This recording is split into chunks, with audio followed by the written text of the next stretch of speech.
ونصلي ونسلم على رسوله الكريم أما بعد فأعوذ بالله من الشيطان الرجيم بسم الله الرحمن الرحيم قال الله تبارك وتعالى في كلامه المجيد والفرقان الحميد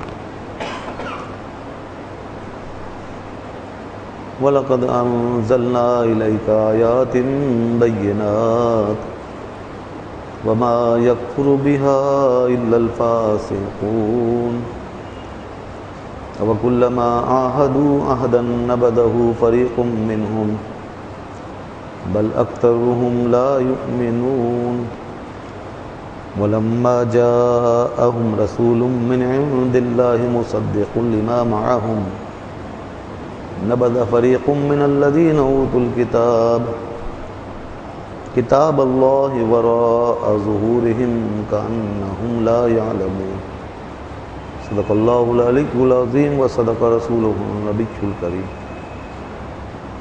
درود پاک اللهم صل على سيدنا ومولانا محمد وعلى آل سيدنا ومولانا محمد وبارك وسلم وصل عليه صلاة و سلام علیک یا سیدی یا رسول اللہ وعلی آلک و اصحابک یا سیدی یا حبیب اللہ. حمد و صلاۃ کے بعد سورہ بقرہ کی آیت نمبر 101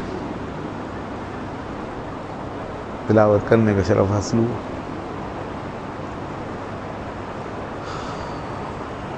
اس سے پہلے ہم نے جو آیتیں تلاوت کی تھیں اور اس کی جو تفسیر آئی تھی اس میں آپ کے ذہن میں ہوگا کہ یہودیوں کا ذکر ہو رہا تھا، اہل کتاب، کہ کس طرح یہ اہل کتاب اسلام دشمنی میں آگے بڑھ کر مختلف ہیلے بہانے تراشتے تھے اور دین اسلام اور حق کی روشنی سے گریز پا رہنے کے لیے کیسے کیسے راستے نکالتے تھے. انہوں نے جب یہ سنا کہ جبرائیل وحی لانے والے ایک فرشتے ہیں تو جبرائیل کی دشمنی کا علم کھڑا کر لیا. اللہ تعالیٰ نے صاف صاف فرما دیا کہ جو جبرائیل کا دشمن ہے تو وہ پھر اللہ کا بھی دشمن ہے اور ہر چیز کا دشمن. جبرائیل تو اللہ کے فرشتادہ ہیں، اس کے بندے ہیں، اس کے مقرب فرشتے ہیں، مگر یہ جبرائیل سے اگر نفرت کرتے ہیں تو پھر اللہ تعالیٰ نے صاف صاف فرما دیا کہ اللہ ان سے نفرت فرماتا ہے. اگر یہ جبرائیل کے دشمن ہیں تو اللہ نے فرمایا اللہ ان کا دشمن. اور جو اللہ کا، فرشتوں کا، رسولوں کا، جبرائیل کا، میکائیل کا دشمن ہے، فرمایا فَإِنَّ اللَّهَ عَدُوٌّ لِلْكَافِرِينَ، تو اللہ اس سارے کافروں کا دشمن. تو میں نے عرض کیا تھا کہ یہ اصول بتا دیا قرآن نے. یہ چین ہے ایک اچھے لوگوں کی، کڑی سے کڑی ملی ہوئی ہے. کسی ایک کا انکار کر کے آدمی ایسا نہیں کہ باقیوں سے سعادت حاصل کر لے. یہاں سب کو ماننا ہوتا ہے. فرشتوں میں بھی ایمان ہے، فرشتوں میں جو نام جن کے ہمیں معلوم ہے ان کو ان کے ناموں کے ساتھ ماننا چاہیے، اور جن کے نام اور تفصیل نہیں پتہ انہیں اجمالی طور پہ ماننا ہے. جنت پہ بھی ایمان ہے، اہل جنت پہ، حور و قصور، غلمان، سب چیزیں جو بھی قرآن نے بیان کیا ہے. نبیوں میں جتنے انبیاء تشریف لائے ہیں 1,24,000 کم بیش، سب پر ایمان رکھنا ضروری ہے. کسی ایک نبی کی ادنا گستاخی، سارے نبیوں کا انکار ہے. تو یہ یہاں پر ہمیں بنیادی بات پتہ چل رہی ہے.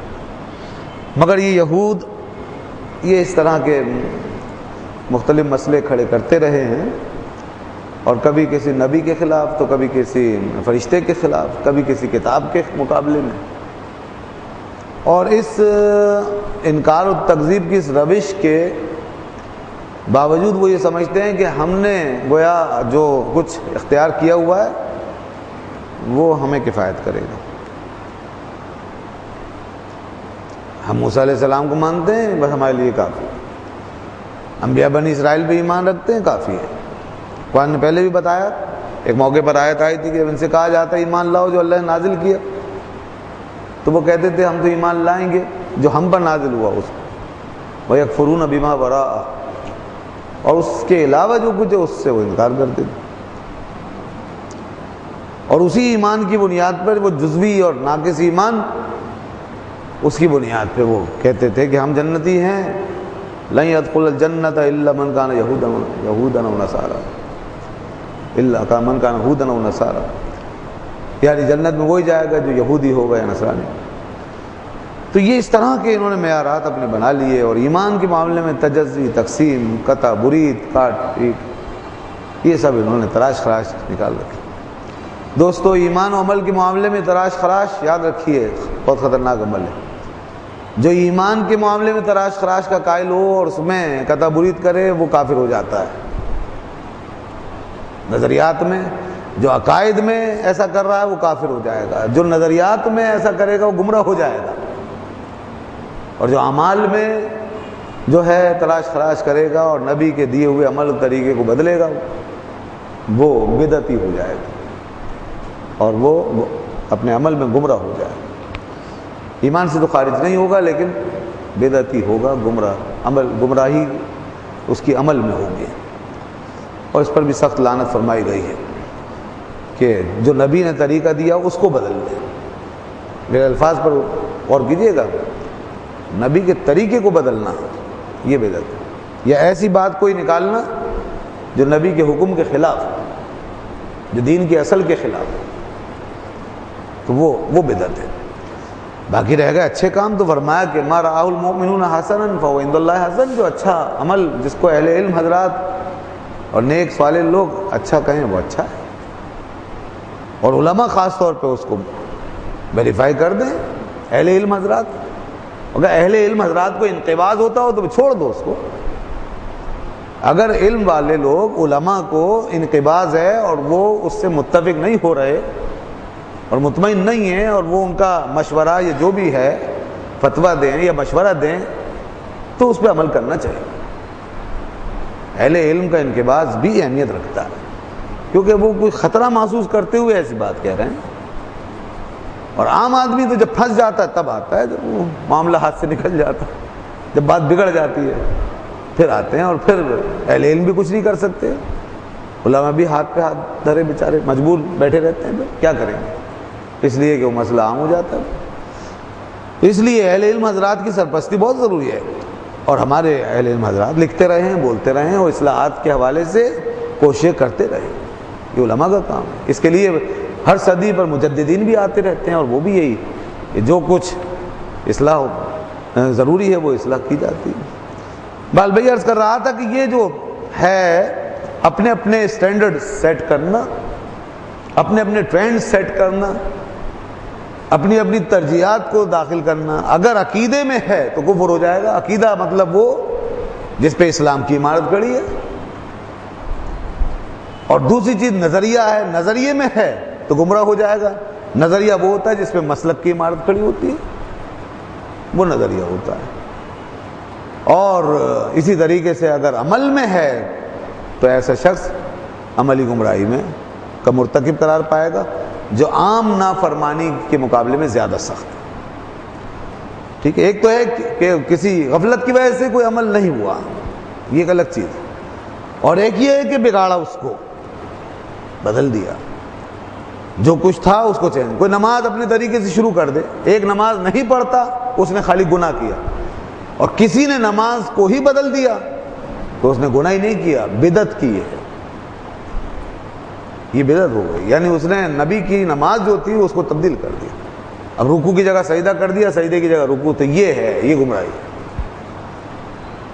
تو یہ جو یہود تھے انہوں نے کیا تھا، یہی عمل تھا ان کا، یہ عقیدے میں اپنا جو ہے نا خیال اور اپنے رائے کو دخل دیتے تھے، یہ نظریے کو بدلتے تھے، یہ جو احکام تھے ان میں تبدیلیاں، اپنی چلانے کا انہیں بڑا شوق تھا، اور ہر بات میں اپنی منوانے کی سوچتے تھے۔ کوئی نبی بھی آ جاتے سامنے تو ان کے بھی ہم سامنے ڈٹ کے جناب ٹھوک بجا کر کے بات کرنے کے تیار ہو جاتے، اور بڑے اکڑتے، صاحب آپ کو تو پتہ ہی نہیں ہے، ہمارے تو باپ دادوں نے ہمیں یہ سکھایا، نعوذ باللہ، انبیاء سے بھی اس طرح کی بات۔ اس لیے تو آپ صلی اللہ علیہ وسلم فرمایا کہ تم سے پہلے امتیں کثرت سوال سے ہلاک ہو گئیں، اپنے نبیوں سے بہت سوال کرتے تھے. اور اسی لیے اللہ تعالیٰ نے ایک جگہ فرمایا کہ اے لوگو، اے ایمان والو، تم اپنے نبی کو ایسے مت ستاؤ جیسے کہ تم سے پہلے لوگوں نے اپنے نبی کو اذیت دی. ایسے مت کرو تم. الذین کالذین عادوا موسیٰ، فرمایا لا تکونوا کالذین عادوا موسیٰ، ایسے مت بنو تم جیسے کہ پہلے تم سے لوگ ہوئے انہوں نے موسیٰ علیہ السلام کو اذیت دی. تو وہ یہود اسی طرح کی جو باتیں، بعض لوگ آتے تھے نا دیہات سے، نئے نئے عربی، وہ سوال بہت کرتے تھے، ہر بات وہ جو ہے اپنے پسند اور مرضی کے مطابق جاننا چاہتے. تو ان کے لیے خاص طور پہ فرما دیا کہ کثرت سوال سے بچو. اور فرمایا لا تسألوا عن اشیاء ان تبد لکم تسؤکم، فرمایا ایمان والو زیادہ ایسی باتیں مت پوچھو کہ اگر تمہارے لیے ان کا جواب کھول دیا جائے تو تمہیں پھر اس سے بڑی پریشانی ہوگی، برا لگے گا تمہیں. اور آپ صلی اللہ علیہ وسلم نے مختلف مواقع پہ یہ ہدایت فرمائی کہ جتنا میں نے کہہ دیا اور بتا دیا بس اتنا فرض ہو گیا، اور جس پہ سکوت ہو گیا وہ معاف ہے. اگر میری زبان سے یہ ادا ہو گیا کہ ہاں، تو پھر وہ چیز فرض ہو جائے گی، ہر سال ہو جائے گی، بار بار ہو جائے گی. حج کے موقع پہ آپ صلی اللہ علیہ وسلم نے ایسے ہی فرمایا. ایک صحابی پوچھ رہے تھے، مگر حضور نے فرمایا کہ جتنا بیان کر دیا گیا اتنا لے لو. اگر میری زبان سے نکل جاتا ہاں ہر سال فرض ہے، تو پھر ہر سال کرنا پڑے گا. تو یہ ہے وہ آداب جو بتائے گئے خاص طور پر. مگر یہود ان باتوں کی پرواہ نہیں کرتے، اس لیے ہلاکت میں پڑے، بار بار عذاب نازل ہوا.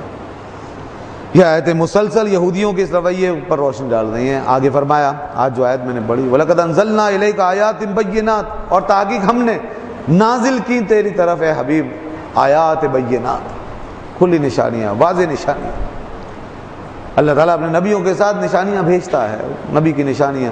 ہمارے نبی کا اعزاز یہ ہے اور آپ کی خصوصیت کہ حضور صلی اللہ علیہ وسلم کی نشانیاں قیامت تک کے لیے اللہ تعالیٰ نے قائم رکھی ہوئی ہیں.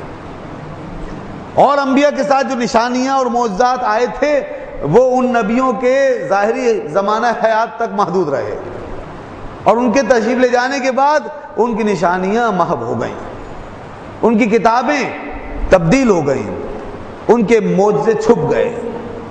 مگر رسول کائنات صلی اللہ علیہ وسلم قیامت تک کے لیے اللہ نے آپ کو پیغمبر حق بنا کر بھیجا. اللہ نے ہر نبی کو نشانی عطا فرمائی، مگر وہ نشانی قائم نہیں رہی. مگر ہمارے نبی صلی اللہ علیہ وسلم کو جو نشانی عطا فرمائی اس میں بڑی بڑی نشانیاں اب بھی موجود ہیں. اور سب سے بڑی نشانی علامت یہ قرآن مجید، اس کی یہ ایک ایک آیت، وہ 6000 سے زیادہ، 6500 سے زیادہ یہ نشانیاں اب بھی ہمارے سامنے موجود ہیں. اور یہ ہزارہ نشانیاں یہ اس بات کی گواہی دے رہی ہیں اور اس بات کا ثبوت فراہم کر رہی ہیں کہ 1500 سال گزر جائیں یا 1.5 لاکھ سال جو پیغمبر برحق تشریف لائے تھے اور جنہوں نے محمد الرسول اللہ کا کلمہ پڑھایا تھا، وہ آج بھی اسی طرح حق ہے، اور آج بھی ان کی تعلیم اسی طرح قائم و دائم ہے. قرآن کی ایک ایک آیت اس بات کا ثبوت ہے. اللہ فرماتا ہے ہم نے یہ نشانیاں آپ پر نازل کی، یہ معجزے آپ پر نازل کی، آپ کی امت کو آپ کی نشانی بنا دیا. اس امت میں قیامت تک آنے والے علماء کو نشانی بنا دیا. اس امت کی یہ حقانیت کی علامت ہے. دنیا میں ہر قوم کے اندر جو ہے وہ مصلحین کا سلسلہ بند ہے. دنیا کے ہر مذہب میں اہل علم حضرات مفقود ہیں، وہ اپنے مذہب سے بے خبر ہیں. حقیقی اہل علم کوئی نہیں ہے. جو کچھ جانتے ہیں وہ سب بدلا ہوا محرف ہے. عالم نام ہے حقیقت کو جاننے والے کا، جس کے پاس حقیقت ہی نہیں ہے وہ عالم کا ہوا. اس لیے کسی قوم میں عالم نہیں ہے. عالم اگر کوئی ہے کہیں ہے تو وہ صرف امت محمدیہ میں عالم سے امت محمدیہ، مجدد مصلح سے امت محمدیہ. ہزاروں سالوں کے بعد لوتھر نامی ایک مصلح اٹھا، ریفارمر یورپ کے اندر، جس نے عیسائی مذہب کی اصلاح اور تجدید کا بیڑا اٹھایا. اس نے ایسی اصلاح کی کہ آج تک عیسائیت دو بڑے بڑے دھڑوں میں بٹ گئی، کیتھولک اور پروٹیسٹنٹ۔ چھوٹے چھوٹے فرقے تو بہت ہیں، لیکن یہاں بڑے بڑے یہ دھڑے، یہ اسی کے سر اس کا سہرا جاتا ہے کہ اس نے ایسی اصلاح کی کہ دو دھڑے ہو گئے۔ آج پروٹیسٹنٹ ایک فرقہ ایسا نکلا کہ قیامت تک یہ کیتھولک اور پروٹیسٹنٹ آپس میں لڑتے رہیں گے، خون خرابہ ہوتا رہے گا ان کے درمیان، خون آشام لڑائیاں جاری رہیں گی، پہلے بھی ہو چکی ہیں، ہمیشہ رہے گی۔ مگر اس امت میں آنے والے مجدد جو اس امت کے ریفارمر ہیں وہ آتے رہیں گے، اور آنے کے بعد وہ تقسیم نہیں کریں گے، وہ اس امت کو ایک قوت، طاقت، استحکام دے کر جائیں گے۔ وہ صحیح اور سچے عقیدے کو دنیا کے سامنے رکھ دیں گے، وہ اصل علم کو دنیا کے سامنے رکھیں گے۔ یہ اس امت کی خوبی اور خصوصیت ہے۔ فرمایا آپ صلی اللہ علیہ وسلم نے ہر صدی کے آغاز میں اللہ تعالیٰ ایسے لوگوں کو بھیجے گا، اور وہ آئیں گے اور امت کے لیے دین کی تجدید کر دیں گے۔ تو علماء اور دین کو زندہ کرنے والے، یہ بھی ہمارا ہی خاصہ ہے کہ دین کو زندہ کرنے والے ہمارے اندر ہی پیدا ہوئے۔ ان میں مشہور نام حضور غوث العظم شیخ عبد القادر جیلانی رحمۃ اللہ علیہ۔ کوئی دین اب اور زندہ نہیں ہو سکتا، صرف اسلام ہی ہے کہ اگر اس کی روایتیں کمزور پڑیں گی اور اس پر عمل کمزور پڑے گا تو دین کو زندگی دینے والے ایسے ایسے پاورفل اور ایسے ایسے روحانیت والے لوگ، ایسے علم اور بصیرت والے لوگ آتے رہیں گے جو صرف اپنی کوششوں سے، اپنے علم، اپنے فہم، اپنی بصیرت، اپنے بے پناہ اخلاص، اپنی زبردست روحانی طاقت و صلاحیت کو بروئے کال لائیں گے، اور جب وہ دنیا سے جائیں گے تو ان کے پیچھے دین کی عمارتیں بلند و بالا کھڑی ہوئی نظر آئیں گی، لوگوں کو اسلام پر وہ جمع کر کے جائیں گے۔ یہ حضور غوث العظم شیخ عبد القادر جیلانی اور بڑے بڑے اولیاء کرام کی کام کرتے رہے۔ تو اے حبیب، ہم نے آپ کو نشانیاں دی، یہ نشانیاں ہیں سب۔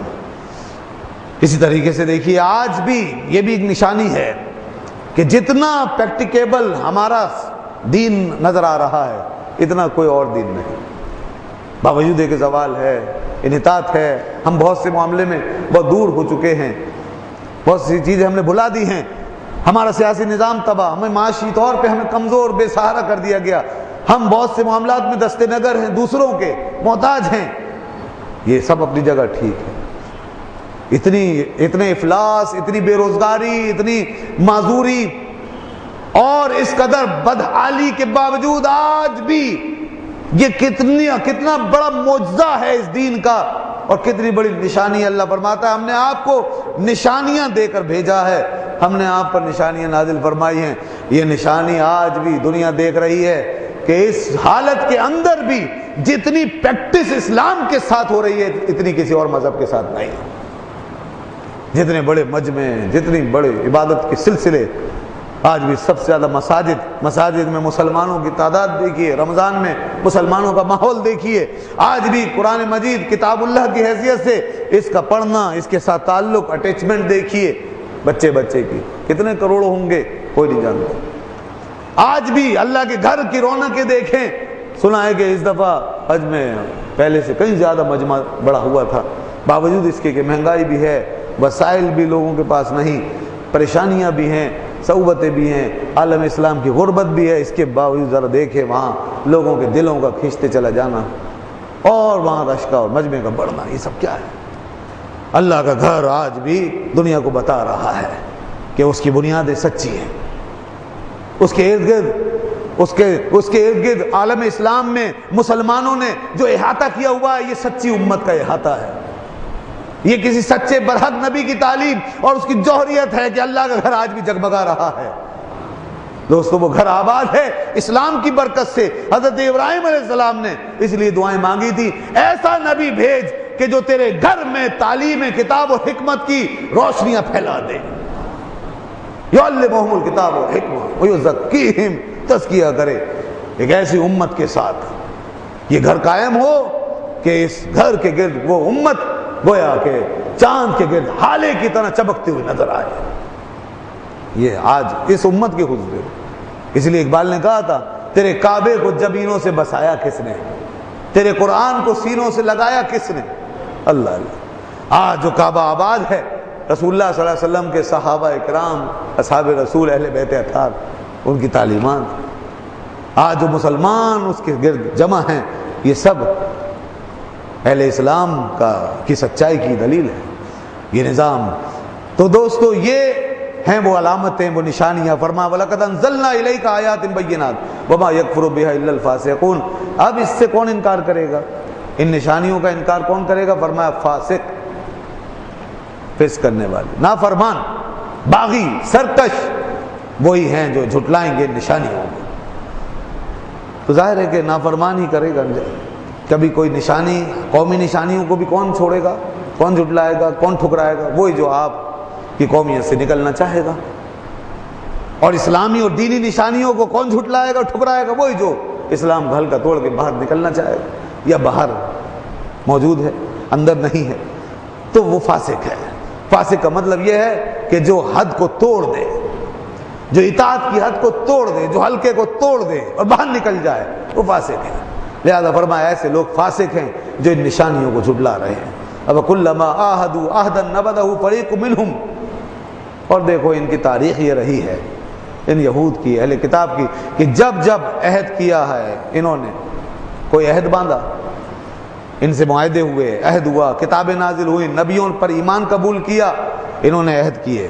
ہر کتاب عہد ہے، ہر نبی کی دعوت عہد ہے، انہوں نے یہ عہد باندھے کہ ہم آپ پر ایمان لاتے ہیں، آپ کی پیروی کریں گے۔ نبذہ فریق منہم، مگر انہوں نے کیا کیا؟ ان کے گروہ ایسے نکلتے رہے جنہوں نے وہ عہد اٹھایا اور پھینک دیا، اس کو اٹھا کے پھینک دیا، اس کی پابندی نہیں کی۔ بل اکثرهم لا یؤمنون، بلکہ اکثر ان کے وہ ایمان ہی نہیں رکھتے تھے۔ یہ ان کی تاریخ تھی۔ اللہ کے عہد کو پھینک دیا، چھوڑ دیا، توڑ دیا۔ اللہ نے فرمایا یہ اکثر مومن نہیں تھے، اور فرمایا وَلَمَّا جَاءَهُمْ رَسُولٌ مِّنْ عِندِ اللَّهِ مُصَدِّقٌ لِّمَا مَعَهُمْ، اور جب کبھی آیا ان کے پاس کوئی رسول اللہ کے پاس سے، مُصَدِّقٌ لِّمَا مَعَهُمْ، تصدیق کرتا ہوا، تصدیق کرنے والا اس چیز کی جو ان کے پاس تھا، نبذ فریق من الذین اوتوا الکتاب، تو انہوں نے، ان کے گروہ نے کیا کیا؟ پھینک دیا اس کی تعلیم کو۔ وہ گروہ من الذین اوتوا الکتاب جو اہل کتاب سے تعلق رکھتا تھا، اس میں سے گروہ نے پھینک دیا، چھوڑ دیا اس تعلیم۔ کتاب اللہ ہے، کس چیز کو چھوڑا انہوں نے؟ کس کو پھینکا؟ اللہ کی کتاب کو۔ وراء ظہورہم، اپنی پیٹھوں کے پیچھے، یہ محاورہ ہے، مطلب چھوڑ دیا، اس کو ترک کر دیا۔ کانہم لا یعلمون، اور ایسے ہو گئے جیسے جانتے ہی نہیں ہیں۔ یہ کام خاص طور پہ رسول اللہ صلی اللہ علیہ وسلم کے ساتھ ان یہودیوں نے کیا۔ اور اگر یہاں رسول سے مراد ہم آپ صلی اللہ علیہ وسلم ہی کی ذات کو لیں تو یہ بات بالکل یہ عام ہے، ظاہر و باہر ہے کہ جو کچھ یہودیوں نے آپ صلی اللہ علیہ وسلم کے ساتھ معاملہ کیا، اور آپ ہی کی شان یہ تھی کہ آپ اپنے سے پہلے ساری کتابوں کی تصدیق، سارے ادیان کی جو حق تھے ان کی تصدیق کرتے ہوئے تشریف لائے۔ اور میں پہلے وضاحت کر چکا ہوں کہ تصدیق کا مطلب یہ ہے کہ وہ جو کچھ تھا، جو نازل ہوا، وہ حق تھا، اور جو کچھ کہا گیا آپ کی پیشن گوئی کے حوالے سے وہ سب سچ ثابت ہو گیا۔ آپ تشریف لائے، اس کی تصدیق ہو گئی۔ اگر حضور تشریف نہ لاتے تو پیشن گوئیاں جھوٹی ہو جاتی، غلط ہو جاتی، تو پھر یہ یہودی کہاں منہ دکھاتے، کس کے پاس جاتے، کہاں سے ثبوت لاتے؟ نبیوں نے کہا تھا کہ آخری زمانے میں ایک نبی آئے گا، حضور تشریف لائے، سارے نبیوں کی صداقت کا پرچار ہو گیا۔ کتابیں کہتی تھی آخری زمانے میں کتاب آئے گی، ایک نبی آئے گا، حضور تشریف لائے، قرآن نازل ہوا، ساری کتابیں سچی ہو گئی، ان کی پیشن گوئیاں سچی ہو گئی۔ یہ کام ہوا نہیں ہوا؟ تو ان کو ممنون ہونا چاہیے اس نبی کی آمد کا، اس کتاب کے نازل ہونے کا ممنون ہونا چاہیے، اور اس پر انہیں جلدی سے ایمان قبول کرنا چاہیے۔ اس لیے قرآن نے کہا وَلَا تَكُونُوا أَوَّلَ كَافِرٍ بِهِ، تم پہلے کافر مت بنو۔ یہ کیا کرتے ہو کہ تمہیں تو پہلا مومن بننا چاہیے، اس لیے کہ یہ تمہاری تصدیق کر رہا ہے اور تم پہلے کافر بنے جا رہے ہو۔ یہ کتنی عجیب بات ہے کہ جس کو پہلا مومن بننا چاہیے وہ پہلا کافر بن رہا ہے۔ تو انہوں نے یہ کیا کہ اس تعلیم کو پیٹھ پیچھے پھینکا۔ اللہ نے فرمایا کتاب اللہ وراء ظہورہم کانہم لا یعلمون، اس طرح کا رویہ اختیار کیا گویا کہ یہ جانتے ہی نہیں۔ دوستو آج تک یہی صورتحال ہے، آج بھی یہود، نصارہ، اہل کتاب اور اس طرح دنیا کے اور مذاہب بھی، ظاہر ہے کہ یہاں اگر اہل کتاب کا ذکر آتا ہے تو اس کا مطلب یہ نہیں ہے کہ صرف اہل کتاب ہی کافر ہوئے ہیں اور وہ اسلام کے دشمن ہیں۔ دنیا کے بے شمار مذاہب ہیں، ہندو ایک مذہب ہے، بدھ مت ایک مذہب ہے، اور اس طرح چھوٹے موٹے بہت سارے مذہب ہیں، تو ان کے نام بھی بہت سے لوگ نہیں جانتے. جین مت ایک مذہب ہے، شنٹو مت ایک مذہب ہے، تو یہ سارے مذہب، سکھوں کا ایک مذہب ہے، یہ سب ظاہر ان کا ایک ہی حکم ہے. بعض لوگ سوال کرتے ہیں کہ قرآن میں اہل کتاب کا ذکر کیوں آتا ہے، یہود کا اور نصارہ کا، ہندوؤں کا تو کوئی ذکر نہیں پتہ چلتا ہمیں، اور اتنے مذاہب ہیں ان کا ذکر ہمیں پتہ نہیں چلتا، زیادہ تر یہی اہل کتاب یہود اور نصارہ. کیا وجہ ہے جناب؟ تو اس کا مطلب یہ ہوا کہ یہی دو فرقے غلط ہیں، باقی سارے صحیح ہو سکتے ہیں، ان سے اتحاد ہو سکتا ہے. اور آج کل تو ایک ہوا چلی ہوئی ہے اور بڑا اعتراض ہو رہا ہے ہمارے نصاب تعلیم پر، خاص طور پہ امریکہ کے اداروں نے اس حوالے سے ایک اور اعتراض اٹھایا. ظاہر ہے وہ پیچھے لگے ہوئے ہیں، اور بنیادی طور پہ اگر دیکھیں تو یہود اور نصارہ ہی آج سب سے زیادہ سازشوں میں بھی وہی ملوث ہیں، اور دنیا کے سارے مذاہب کو موٹیویٹ کرنے والے کہ اسلام کے خلاف وہ نبرد آزما رہے، چھوٹی چھوٹی قومیتوں کو اکسانے والے، یہی انہی کی مشیری کام کرتی ہے. تو غور کیجئے یہ جو اہل کتاب کا ذکر ہے خاص طور پہ، یہ ذکر سارے مذاہب کا ذکر ہو گیا ہے، کیونکہ یہی موٹیویٹ کرتے ہیں زیادہ. تو وہ میں بتا رہا تھا کہ آج کل امریکہ کے اداروں نے اس حوالے سے اعتراض اٹھایا کہ پاکستان کا نصاب، اس میں مذہبی فرقہ واریت ہے صاحب، اس میں شدت ہے، اس میں ہندوؤں کا ذکر اس طرح ہے اس طرح ہے، اس میں صرف ایک ہی مذہب و دین کی بات کی گئی ہے. ذرا اندازہ کیجیے کہ مسلمان کا بچہ اپنا مذہب بھی نہ پڑھے، یا پھر سارے مذاہب پڑھائے جائیں اس کو، دنیا یہ چاہتی ہے.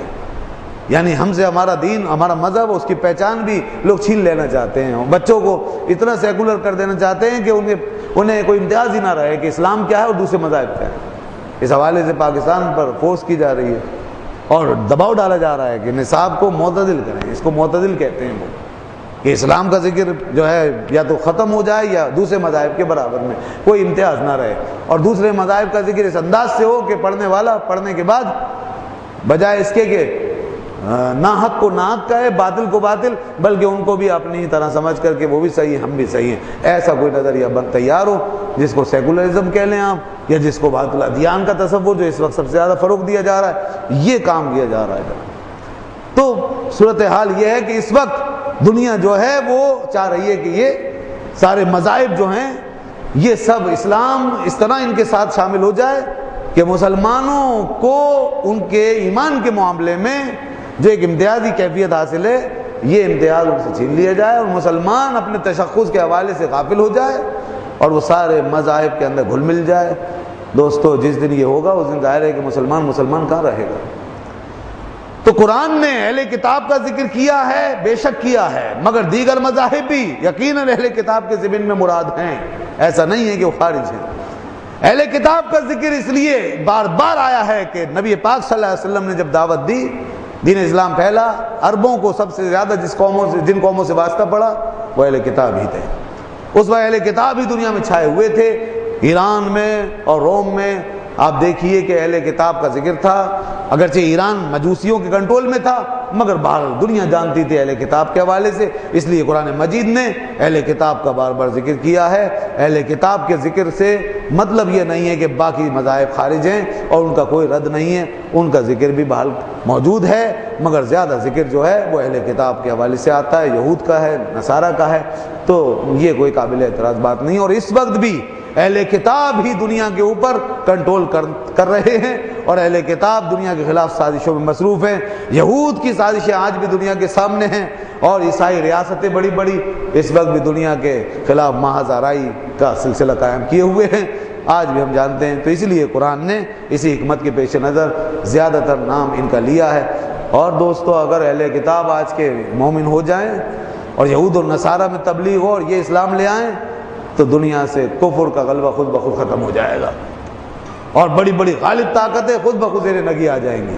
اس لیے کہ زیادہ تر ممالک انہی کے کنٹرول میں ہیں، زیادہ تر ریاستیں عیسائیت کے کنٹرول میں. اس وقت بھی پورا یورپ، امریکہ، یہ سب زیادہ تر ریاستیں عیسائیت کے کنٹرول میں. اور دوسرا یہ کہ یہودیوں کا نظام، معاشی نظام اور دیگر میڈیا کے حوالے سے ان کا کنٹرول، یہ دنیا سب جانتی ہے. تو اہل کتاب کو ہم مخاطب کرتے ہیں اپنی کتاب میں خاص طور پر، اور ان کے بارے میں یہ جاننا آج کے مسلمان کے لیے ضروری ہے کہ ان کی ہسٹری یہ رہی ہے کہ اللہ کے رسول صلی اللہ علیہ وآلہ وسلم جب ظاہری حیات کے ساتھ تشریف فرما ہیں اس وقت بھی یہ اپنی ریشہ دوانیوں سے باز نہیں آ رہے ہیں، اور کس طرح گستاخی اور بے ادبیاں کرتے جا رہے ہیں.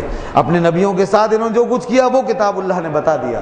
پھر نبی پاک صلی اللہ علیہ وسلم کا جب سامنا کر رہے ہیں تو بجائے اس کے کہ ایمان لیتے ہوئے, ایمان کو قبول کرتے ہوئے حاضر ہوں, انہوں نے اٹھا کر اس چیز کو پیٹھ کے پیچھے ڈال دیا ہے اور اللہ کے رسول صلی اللہ علیہ وسلم کی بارگاہ میں انکار و تکذیب کے ساتھ بلکہ منافقت کا شعار لے کر پہنچتے ہیں اور ایسی ایسی دسیسہ کاریاں کرتے ہیں جس سے کہ ان کا مقصد یہ ہوتا ہے کہ ہر آن اللہ کے رسول کو اذیت پہنچائی جائے, نعوذ باللہ صحابہ کرام میں انتشار پیدا کیا جائے. چنانچہ قرآن مجید نے ان حقائق کو بھی بار بار بیان فرما دیا ہے. یہ ہے ان کا طرز عمل. اور ایک جگہ قرآن نے صاف فرما دیا ولن ترضى عنك اليهود ولا النصارى حتى تتبع ملتهم. اے حبیب یہ یہود اور یہ نصارہ آپ سے کبھی راضی نہیں ہوں گے جب تک کہ آپ ان کی ملت کے پیچھے پیچھے نہ چل لیں, ان کی اطاعت نہ کریں. یعنی ان کا تقاضا یہ ہے کہ یہ ہمارے پیچھے ہو جائے, ہمارے راستے پہ چلے, اپنے دین سے باز آئے, اور اس طرح یہ جب ہمارے مطابق ہو جائیں تو پھر ہم ان سے راضی ہوں. ظاہر ہے کہ جب اللہ کے رسول سے ان کی یہ ڈیمانڈ ہے تو آپ سے اور مجھ سے تو بدرجہ اولا.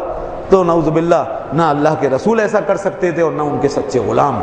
آج تک امت کے سچے وفاداروں نے کبھی اہل کتاب کو اس طریقے سے پیچھے چلنے کی ان کی کوشش نہیں کی. ہمیشہ بڑے بڑے جرنیل آئے, فاتح آئے, بڑے بڑے ہمارے لیڈر اور رہنما آئے, تاریخ بھری پڑی ہے, صلیبی جنگیں موجود ہیں, نور الدین زنگی کی ہسٹری تاریخ موجود ہے, اور اس طرح صلاح الدین ایوبی کی پوری ہسٹری موجود ہے, محمود غزنوی کے کارنامے جو ہندوستان کی سرزمین پر آپ دیکھ سکتے ہیں.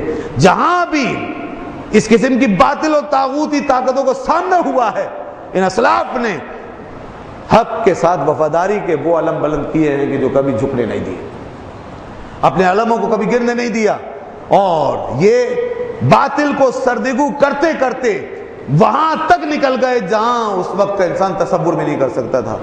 کہاں سے چلے؟ عراق سے, عرب کی سرزمین سے, وسط ایشیا کی ریاستوں سے چلے ہیں ہندوستان, یہاں سندھ سے لے کر اندلس کی سرزمین تک مسلمانوں نے اپنے بیڑے پہنچا دیے تھے.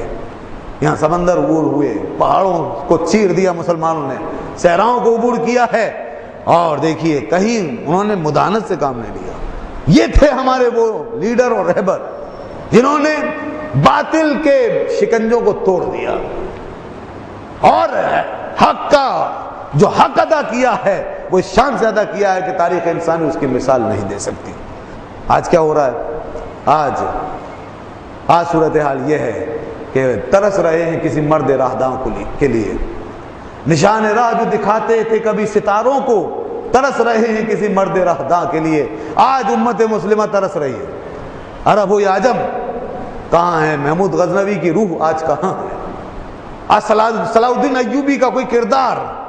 دوستو, ہم اگر شخص سے غرب تک بھی چراغ لے کے بھی چلیں اور ڈھونڈیں تو ہمیں کوئی ایسا کردار نظر نہیں آتا.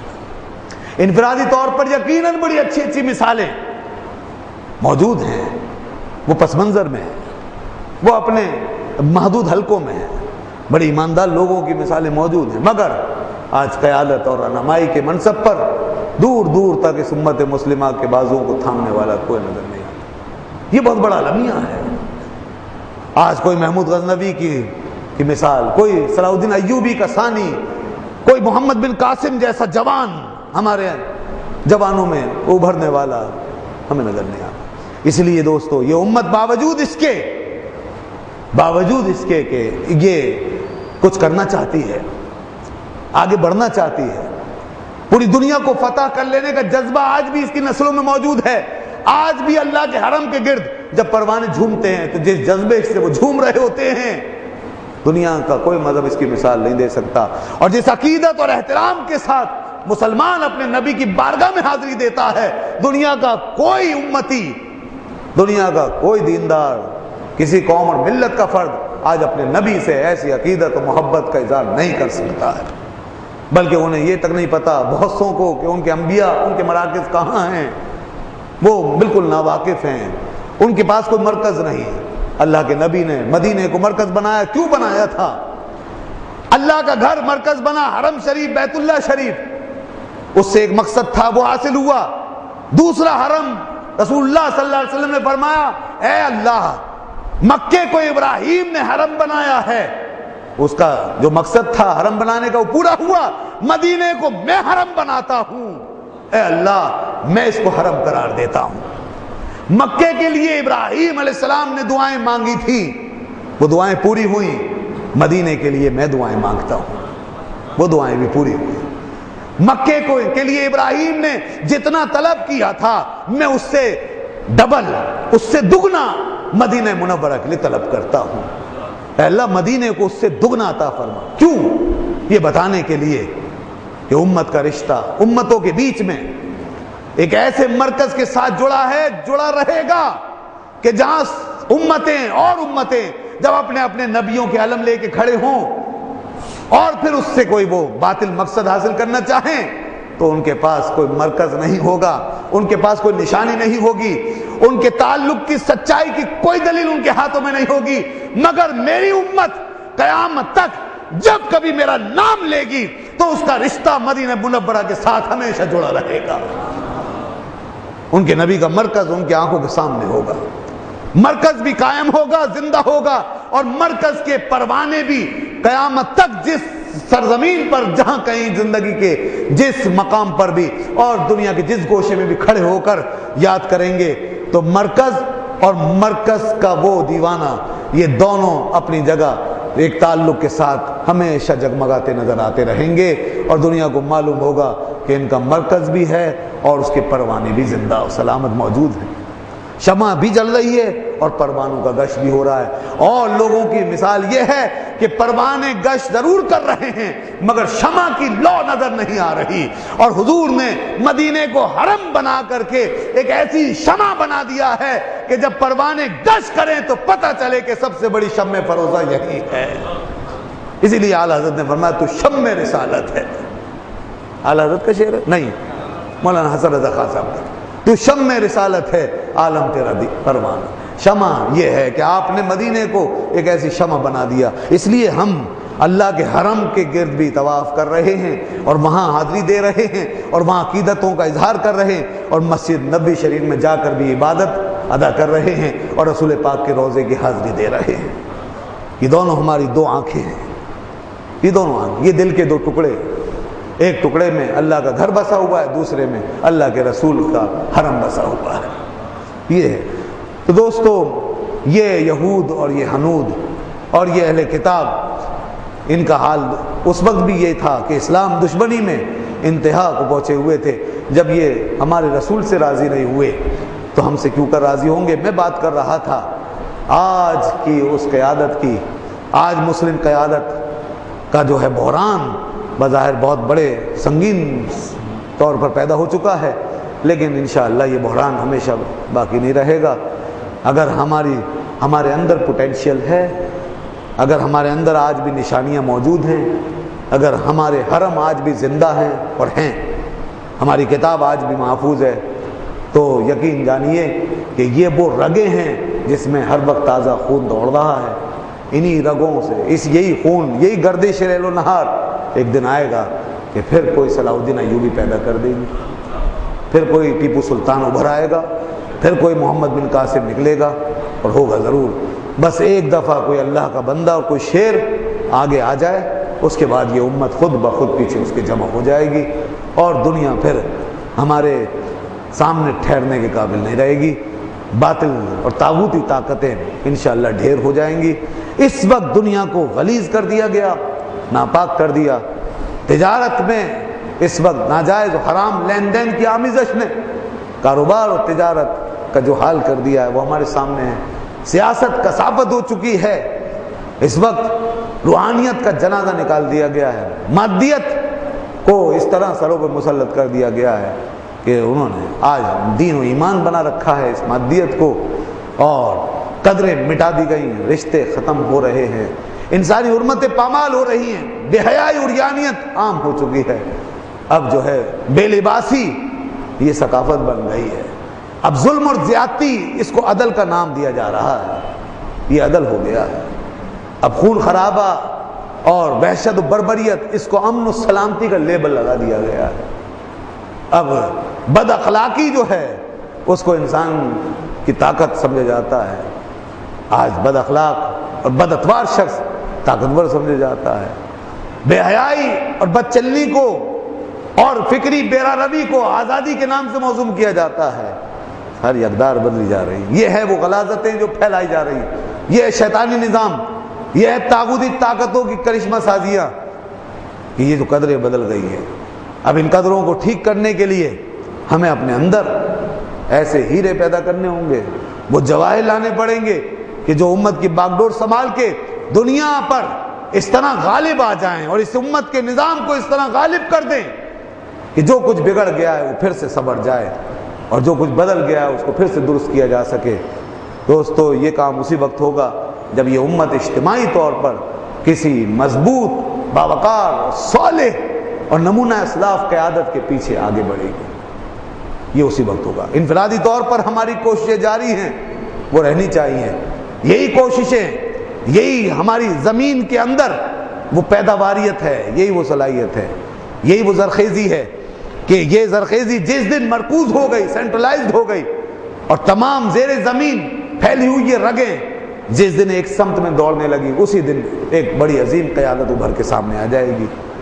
انہی دانوں سے، انہی بیجوں سے وہ شجر پیدا ہوگا جو پوری امت پر سایہ فگن، بلکہ پوری انسانیت پہ سایہ فگن ہو جائے گا۔ اس لیے ہمیں اپنی کوشش جاری رکھنی چاہیے اور ہمیں مایوس نہیں ہونا چاہیے، اور دوستو دشمن کی تمیز اور اس کے فرق کو سمجھنا چاہیے۔ آج صرف اور صرف اقتدار اور کرسی کی ہوس نے اتنا اندھا کر دیا ہے عالم اسلام کے رہنماؤں کو کہ ان کا حال یہ ہو گیا ہے کہ تو یہود اور نصارہ اور اسلام دشمن عناصر جو کہلوانا چاہتے ہیں وہ کہلوا دیتے ہیں، جو پالیسی بنوانا چاہتے ہیں وہ بنوا لیتے ہیں، اور یہاں ہم بجائے اپنی نمائندگی کرنے کے دوسروں کی نمائندگی کرنا شروع کر دیتے ہیں۔ ہم بجائے اس کے کہ اپنی بولی بولیں دوسروں کی بولی بولنے لگتے ہیں۔ اقبال نے کہا تھا مجھے یہ ڈر ہے کہ یہ آواز آئے تجدید مشرق میں نہ ہو تقلید فرنگی کا بہانہ۔ ہم تقلید فرنگی کے بہانے تلاش کرتے ہیں، ہم ان کے کلچر کے راستے بناتے ہیں، ہم آزادی کے نام پر ان کی تہذیب و ثقافت کو یہاں پر فروغ دینے کی کوشش کرتے ہیں۔ یہاں میڈیا کی آزادی ہو یا اور مختلف قسم کی آزادیوں کا تصور، یہاں دراصل شیطانی اور طاغوتی تعلیمات کو راستہ دینے کے لیے یہ ساری باتیں ہوتی ہیں۔ تو دوستو ہمارے اندر دلوں میں چور ہے اور ہم صرف اپنی سیٹیں، اپنی کرسیاں مضبوط کرنے کے چکر میں یہ سارے کام کر گزرتے ہیں۔ ہمیں اللہ کو جواب دینا ہے، اور عالم اسلام اس وقت بیدار ہو رہا ہے، ہمیں ڈرنا چاہیے۔ یہاں عرب دنیا کھڑی ہوئی اور 45-40 سال کے جو بڑے سجے ہوئے بت تھے، جو جناب ایسے جمے ہوئے تھے کہ وہ اپنے آپ کو ناقابل تسخیر، ناقابل شکست سمجھتے تھے، دیکھیے سب اکھڑ گئے ہیں، وہ بت شکستہ ہو چکے ہیں۔ تو یہ 4-4 سال کے جو بت سجے ہوئے ہیں یہ بھی کب قائم رہیں گے؟ اس سے پہلے بھی بہت سے آئے، انہوں نے بھی وہی کچھ کیا جو شیطان نے ان کو سمجھایا، جو ان کے نفس نے ان کو برگلایا، مگر آج ان کا حال یہ ہے کہ ان کا نام و نشان مٹ رہا ہے، وہ اپنا کھویا ہوا مقام دوبارہ حاصل کرنے کے قابل نہیں، اور آج بھی جو اپنا مقام کھو رہا ہے وہ پھر نہیں پا سکے گا۔ یہ الارم ہے جو چاروں طرف ہمیں بجتا ہوا نظر آ رہا ہے۔ یہاں جس نے ایک دفعہ اپنے آپ کو ضائع کر دیا وہ دوبارہ نہیں آتا، اس کا مقام، اس کی عزت پھر وہ اس کو حاصل نہیں کر پاتا، وہ پھر دین سے تو گیا ہی گیا، دنیا کے مقام سے بھی وہ فروغ تر ہو جاتا ہے۔ اس لیے یاد رکھیں کہ ہمیں اللہ کے راستے پر ہی جو ہے وہ ابدیت حاصل ہو سکتی ہے، اور ہم اپنے دین سے وفاداری کرتے ہوئے اور اپنے اسلاف کے نقش قدم پر چلتے ہوئے ہی اس مقام پر پہنچ سکتے ہیں کہ جہاں ہمارا مینارہ عظمت اتنا بلند ہو سکتا ہے کہ جس کو کوئی باطل چھو بھی نہیں سکتا، اس کی عظمت پہ کوئی حرف نہیں ڈال سکتا۔ یہاں صلاح الدین ایوبی کی عظمت آج بھی قائم ہے، محمد بن قاسم کا نام آج بھی زندہ ہے، یہاں غوری، شہاب الدین غوری کا نام لینے والے آج بھی کروڑوں لوگ موجود ہیں، یا نور الدین زنگی کے احترام میں بھی آج بھی گردنیں جھکی ہوئی ہیں۔ یہ کیوں ہے؟ یہ اس لیے ہے کہ ان بزرگوں نے، ان فاتحین نے، ان شہ سواروں نے، انہوں نے امت سے وفاداری کی اور اہل باطل اور طاغوت کے سامنے سینہ سپر ہوئے۔ انہوں نے اپنوں کے ساتھ غداری نہیں کی، بلکہ اہل حق کی خدمت کی، دین اسلام کا پرچم بلند کیا، اپنے آپ کو مٹا دیا۔ اللہ نے ان کی عزتوں کو امر کر دیا، ان کا نام ہمیشہ کے لیے محفوظ ہو گیا۔ وہ فاتح ہیں، فاتح رہیں گے، وہ شیر تھے، شیر رہیں گے، وہ روشنیاں تھے روشنی رہیں گے۔ آج جس کو روشنی چاہیے ان کے الاؤ کے آگے جھک جائے، ان کے چراغ سے اپنا چراغ ملا دے، وہ روشن ہو جائے گا۔ ہمیں ایسے ہی کردار چاہیے، ایسی مثالیں چاہیے۔ اپنے بچوں کو اسکولوں میں اور اپنے گھروں میں ان فاتحین اور ان اللہ کے شیروں کی سیرت اور زندگی کے بارے میں بتائیے، تاکہ ہمارے بچوں کے اندر ان جیسا عزم اور حوصلہ پیدا ہو سکے۔ اللہ تعالی ہمارا حامی و ناصر ہو۔ وآخر دعوانا الحمدللہ رب العالمین۔